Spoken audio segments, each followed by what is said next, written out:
It's another edition of Time About the Movies, and today we're taking a look at the films of September 20th, 1996. Now, originally I was going to do 6 movies, but unfortunately I couldn't find anything for Paraiso Perdido or Daytown online. I couldn't really find anything. I couldn't find any clips. I couldn't find anything on Wikipedia, so it doesn't really matter anyway, because I wouldn't have been able to review those movies because I've never seen them before, so we're basically going to look at 4 of the 6 movies that I already talked about before, so forget about Paraiso Perdido and Daytown. Let's talk about these other 4 movies, and we'll start off with one of the biggest new release of the weekend, per se. That is Diane Keaton, Goldie Hawn, and Bette Midler in the comedy The First Wives Club. Do it, Morris. Do it to me now. I need it. You're the only one who does it the way I like it.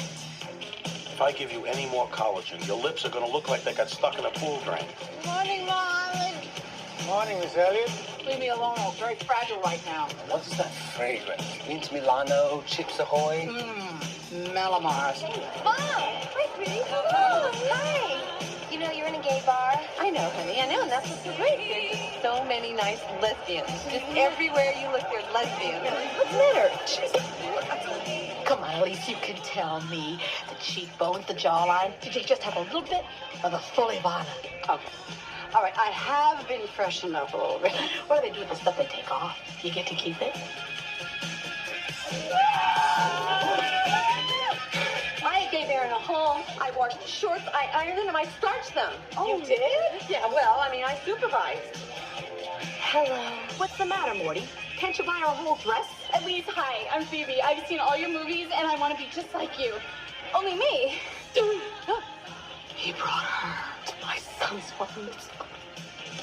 Is she a gift? What are we talking about? Are we talking about revenge? No, I'm talking about justice. Put it in there.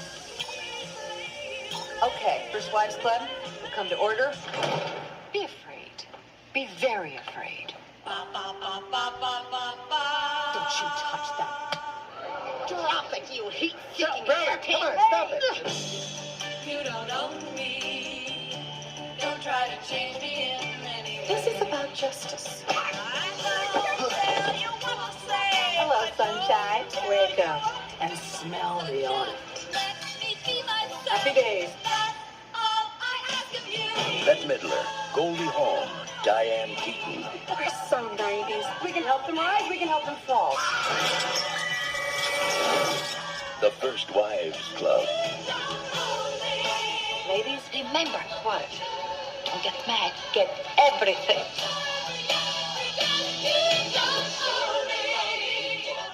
And then her ex-husband became president. I don't know who actually won in that battle, but First Wives Club. This is essentially a chick flick for the older audiences, and I have not been kind to these type of movies over the last couple of years. The worst movie I've seen so far in 2023 was 80 for Brady, and I was not very kind to that film. If you want to go check that review out, I'll have a link to it in the corner. But some of these movies can actually be pretty good. This is one of those exceptions. This is a movie that I think beats the ever-loving crap out of most chick flicks. It has a lot of elements to it I generally laughed at with the film. It's one of those films I remember seeing as a little kid. We went to it as one of those sneak previews that they had. I was about 7 years old. I was 7 years old, and it was the first movie I ever saw in the theater that I genuinely enjoyed. I think it was maybe the second or. No, that wasn't true, because I saw Toy Story. The first Toy Story on a big screen is in the theater, so this is the second best movie I remember seeing in theaters when I was little. I think I only saw 3 movies in between Free Willy 2 and this movie, and the other one was Toy Story. And obviously Toy Story was the one film that I remember seeing in the theater really enjoying, and this is definitely a close second.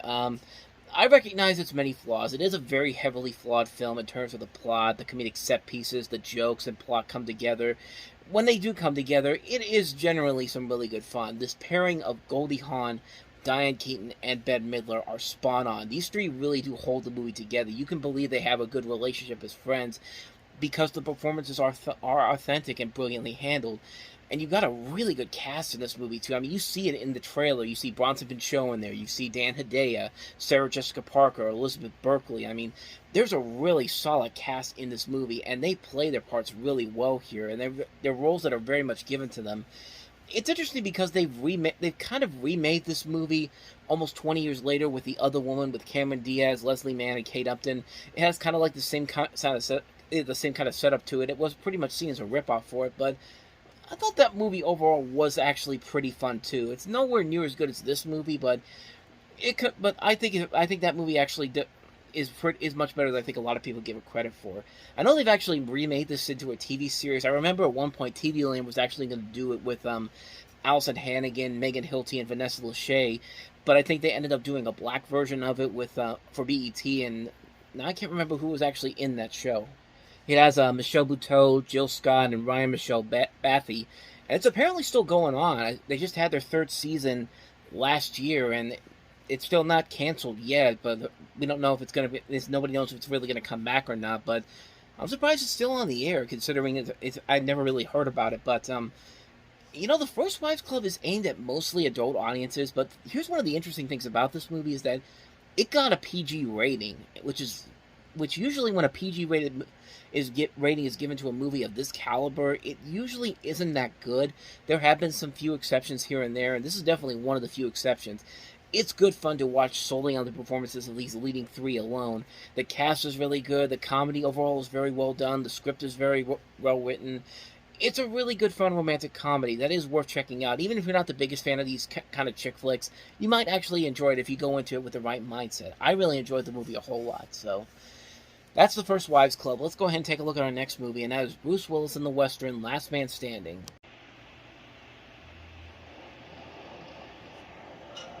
I was coming through Texas on my way to Mexico. I needed some time to hide out. I should have known better. It didn't take too long before it started. It's not a good idea to be looking at Mr. Doyle's girl that way. I seem to remember a guy once told me this is a free country. How are you free to go? 2 bootlegging gangs from Chicago took over this town. You got Strozzi and the Italians on one side, and Doyle and his Irish boys on the other. Maybe I can make some money.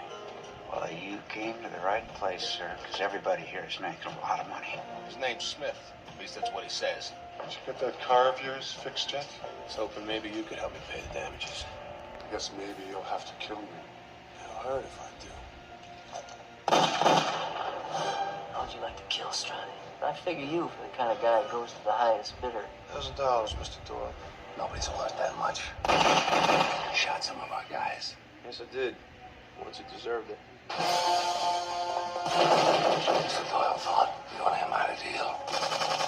Somehow I had the feeling the walls were moving in on me. Now you've been going back and forth playing both sides. Make yourself a lot of money out of all this. One little second you think you're gonna get away free and clear. You end up paying the price. Kill him. No exceptions. Everybody pays the price. Hickey's coming directly for you. Don't be coming to me for help. Thinking about it till I quit. You don't quit me. Nobody quits me. What you thinking about me when you're dying? I'll be in hell waiting for you.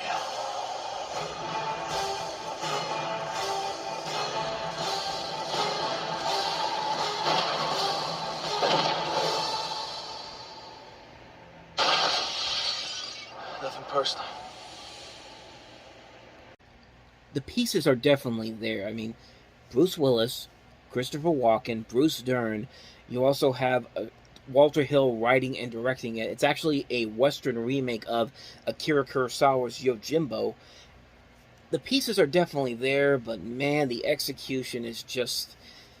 It's just not there, man. I was really disappointed when I saw this movie for the first time, because I remember getting this when I was kind of picking up every movie that I could find at FYE, or I can't remember if it was FYE or CD Warehouse. It might actually have been a Walmart, honestly, when they had the $5 bin. I saw this in there, and I wanted to see all of Bruce Willis action movies because I really like Bruce Willis as an actor, and I thought this was going to be really cool.